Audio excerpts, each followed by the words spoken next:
It's about a couple, Arthur and Julia Whitlock, who, in the twilight of their lives, were handed what felt like a sentence of exile.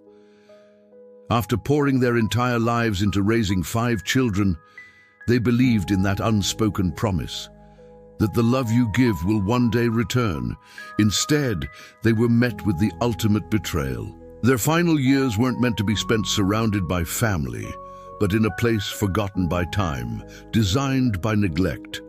They were given a one-way trip to a ruined cabin, a place where hope itself seemed to have crumbled to dust. This isn't just a story about being abandoned. It's a story about what happens when you push people who have nothing left to lose. Left with only their loyal German Shepherd Ranger and the shattered pieces of their lives, they stood before a collapsed mountain cabin, a monument to decay. Here, in the heart of a desolate wilderness, they faced a choice: surrender to despair and let the wild claim them, or pick up the broken stones and try to build a paradise from the rubble. This is the story of how they fought back and, in the process, uncovered a miracle that had been waiting for them all along. Arthur and Julia Whitlock had lived a life of quiet dedication. Arthur's hands were a roadmap of a lifetime spent in a factory. He worked double shifts, took side jobs, and rarely rested, all to make sure his children never knew the kind of scarcity he had. Julia was the heart of that home, the keeper of stories, the baker of birthday cakes, the quilter of memories. Her love was the gentle force that healed scraped knees and mended broken hearts. Together, they raised a family, believing it was their greatest creation. They put 5 kids through college, celebrated their weddings, and welcomed grandchildren with open arms. They gave everything, assuming the ledger of love would eventually balance out. But time had a cruel sense of irony. Arthur's factory closed, his pension shriveled. A series of medical bills for Julia's worsening respiratory condition ate through their savings until only the house was left. And then the final blow, a foreclosure notice on the front door. That's when the children convened. They didn't arrive with offers of help, but with a plan, a solution. They sat their parents down in the living room where their kids had taken their first steps and laid out the terms. The words were cold, clinical. "It's for the best," their eldest son Mark said, not quite meeting his father's eye. "A nursing home. They can manage your medical needs, Julia. It's practical." Arthur stared at his son, searching for the boy he'd taught to ride a bike. All he saw was a stranger talking about practicality, as if it were the only thing that mattered. Julia, her breath catching, asked the one question trembling on her lips. "And Ranger?" Her hand instinctively found the thick fur of the German Shepherd at her feet. Their daughter Sarah sighed with practiced impatience. "Mum, you have to be realistic. Most places don't allow pets, especially a large dog. It's a liability." Liability. The word hung in the air, suffocating. Arthur felt a cold fury rise inside him. He looked at the faces of his children and saw a committee of strangers deciding his fate. They weren't saving their parents. They were liquidating an inconvenient asset. "There is," their youngest son, David, chimed in. "The old cabin, Grandpa's place up in Raven's Hollow." The others quickly agreed. It was remote, forgotten, and most importantly, it was theirs. It was a way for them to wash their hands of the problem without the guilt. They could tell themselves they'd given their parents a choice. Arthur looked at Julia and saw the deep, crushing hurt in her eyes. It was a fake choice. A choice between a sterile prison and one made of rot and ruin. He stood up, his joints aching. "We'll take the cabin," he said, his voice low but firm. The decision wasn't for him. It was for Julia, for Ranger, and for the last shred of dignity he refused to let them take. They would not be separated. They would not be caged. The children exchanged relieved glances. The problem was solved. As Arthur and Julia packed, the children made promises to visit, to help, promises as empty as the rooms they left behind. The drive up to Raven's Hollow was silent. With every mile, The world they knew disappeared behind them. Julia sat beside Arthur, her hand resting on Ranger's head, while Arthur gripped the steering wheel, his knuckles white. He was driving them into exile. Raven's Hollow wasn't a town, it was the ghost of one. The road ended at a small clearing, and there it was. It wasn't a cabin, it was a wound in the landscape. The roof had caved in, the windows were shattered, and the whole structure seemed to be held up by stubborn vines. The air inside was thick with the smell of damp earth and decay. Julia stepped across the threshold, her hand flying to her mouth as a small sob escaped her lips. This wasn't a home, it was a tomb. For a moment, all the fight drained out of Arthur. He looked at Julia's pale face, listened to the wheeze in her breath, and a crushing weight settled on him.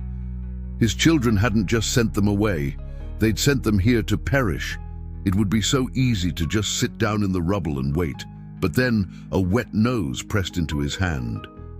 He looked down into Ranger's unwavering eyes. The dog whined softly as if to ask, "Well, what's next?" Arthur looked from the dog to his wife. Julia had straightened up, the tears were gone, replaced by a grim resolve.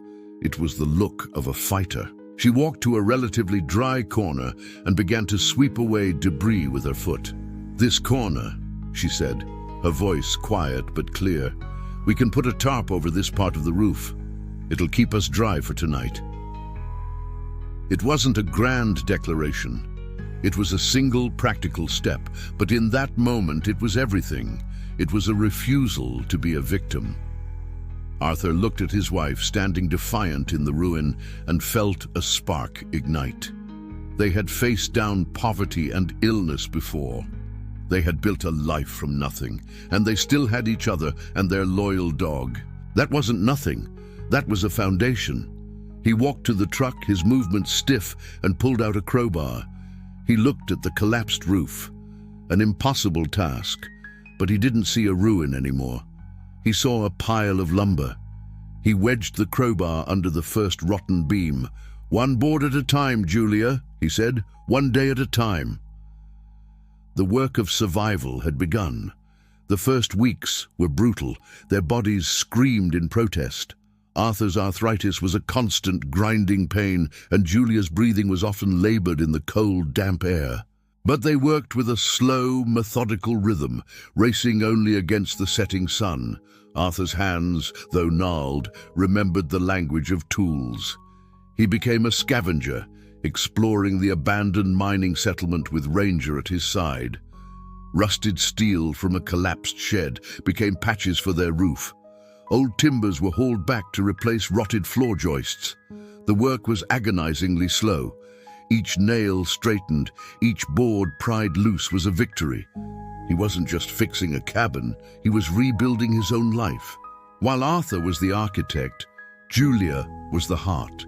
She scrubbed away a century of grime, claiming their small space inch by inch. She found a patch of earth that caught the morning sun. The soil was rocky and acidic, but Julia was patient. She remembered her grandmother's stories of mountain gardening and enriched the soil with leaf mold and ash. She planted the few hardy seeds she'd brought, potatoes, kale, carrots. It was then she noticed a small trickle of water seeping from the rocks above her garden. The ground around it was unusually lush. On an impulse, she started watering a small section of her garden with it. The results were remarkable. The plants in that section grew with a strange vigor, their leaves a deeper green. It was as if the water held a secret. It was the first whisper of the miracle hidden beneath their feet. Despite these small wins, their health was a looming threat. During one cold, wet week, Julia's cough grew much worse. Arthur watched her struggle to breathe, gripped by a helpless terror. It was then that their world changed. Ranger had been acting strangely, obsessed with a spot 100 yards behind the cabin. He'd dig frantically, then run back to bark at Arthur. Preoccupied and exhausted, Arthur had ignored him. But one morning, Ranger's insistence was impossible to ignore. Arthur grabbed a shovel and followed him. The dog led him to a rock outcropping and started digging. Arthur joined in, After a few minutes, he felt a strange warmth radiating from the ground. He dug faster, and soon a small pool of steaming water began to form. It was a natural hot spring. He called for Julia. As she stood at the edge of the pool, inhaling the warm, moist air, something amazing happened. The tightness in her chest seemed to ease. The cough subsided.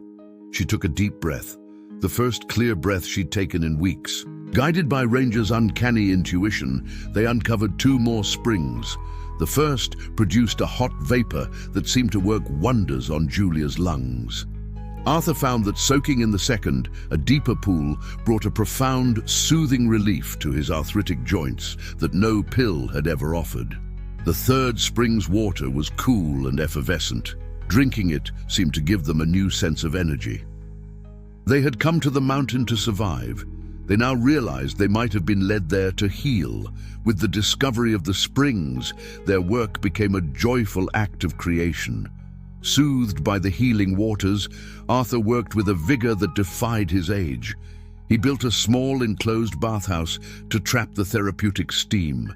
He lined the soaking pool with smooth river stones. His greatest achievement was finding and repairing an old water wheel from an abandoned mine. Engineering a micro-hydroelectric system. When a single light bulb flickered to life inside the cabin, it felt like pure magic. Julia's garden, nourished by runoff from the springs, flourished. She filled their root cellar and lined their shelves with jars of preserved vegetables.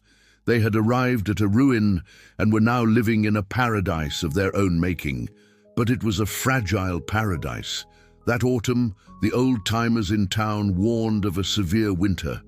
Arthur and Julia prepared, but they couldn't have prepared for the fury the mountain would unleash. A gentle snowfall turned into a blinding blizzard.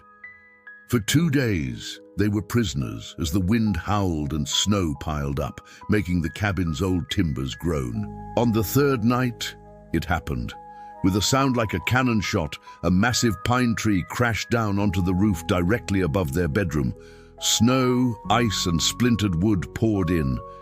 In that same moment of shock and terror, Julia suffered a severe respiratory crisis. She collapsed, her breathing a desperate rattling gasp. Panic seized Arthur. They were utterly alone. No phones, no neighbors, no hope. But then, a primal clarity cut through the fear. He wrapped Julia in every blanket he could find and carried her to the steam house he'd built.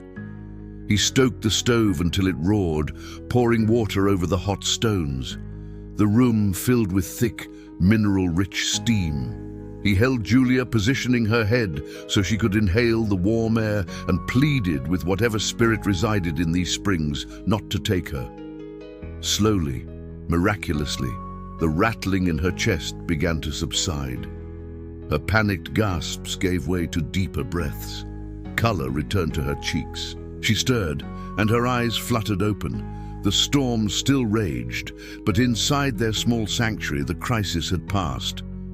When the storm finally broke, it revealed a world of impossible, pristine beauty.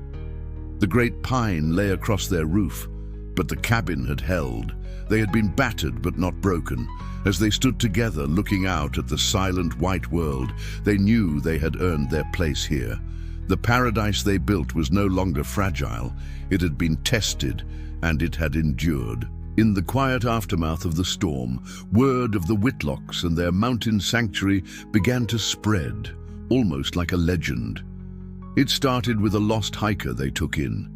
He left with a story of an elderly couple, vibrant and full of life, living in a hand-built paradise. The next visitor was a woman from town who suffered from debilitating arthritis. Desperate, she made the journey. It was then that Ranger's strange gift became clear. The dog, usually reserved with strangers, sniffed the woman's hands and knees and then gently nudged her toward the sulphurous soaking pool. The woman spent the afternoon in the warm waters. When she emerged, she was in tears. The pain, her constant companion, had finally receded. She returned and she brought others. A man with a chronic skin condition, an old miner with lungs choked by dust. Each time, Ranger seemed to have an intuition, guiding visitors to one of the three springs. The Whitlocks never claimed a cure. They simply offered what the mountain had given them, a chance for relief. They became the quiet keepers of the springs. This growing trickle of visitors inevitably brought the past back to their door. One afternoon, a shiny SUV pulled up. Out stepped their son Mark and daughter Sarah. They stood in stunned silence. They had expected a hovel. Instead, they saw a charming homestead and their parents, looking not defeated but 10 years younger. Their shock quickly turned to calculation. "My God," Mark whispered to Sarah, his eyes wide. "We could bottle this, build a spa, a wellness retreat. This place is a gold mine." That evening, they sat with their parents and laid out a business proposal full of trademarks and profit margins. Arthur and Julia listened in silence. They saw their children hadn't changed at all. They hadn't come to see their parents, they had come to stake a claim. When they finished, Arthur, in a calm, quiet voice, gave his answer. "No." He told them the springs weren't a commodity to be sold. Their relief was tied to the place, to the quiet. It was a gift from the mountain, and it would be shared as a gift. He and Julia were forming a non-profit foundation to protect Ravens Hollow, to ensure it would forever remain a sanctuary for those in need. Mark and Sarah left in anger, unable to understand. But two of their other children eventually returned, humbled by the stories of the people their parents had helped. They asked for forgiveness, and this time they asked how they could help. The family, once broken by greed, was beginning to heal, one piece at a time, just like the cabin. Whether the story of Arthur and Julia Whitlock is documented fact or a modern folktale, its message is what's real. It's a powerful reminder of the human spirit. Cast out and left with nothing, they didn't just survive, they thrived. They turned a symbol of abandonment into a beacon of hope, a ruined cabin into a home, and a painful exile into a profound homecoming. They learned that real healing can come from the earth, from meaningful work, and from unwavering love. Today, the story goes that Ravens Hollow remains a quiet haven, protected by the foundation they built. Arthur and Julia, now in their late 80s, are still the heart of the Hollow, their lives a testament to their own message. Their journey reminds us that paradise isn't a place you find, but a place you build. It shows us that true wealth isn't measured in dollars, but in peace and purpose. And it proves that even after the harshest winter, spring always returns, more vibrant and beautiful than before. If you were inspired by Arthur and Julia's incredible journey, subscribe for more stories about the power of the human will. Share in the comments what part of their story moved you the most.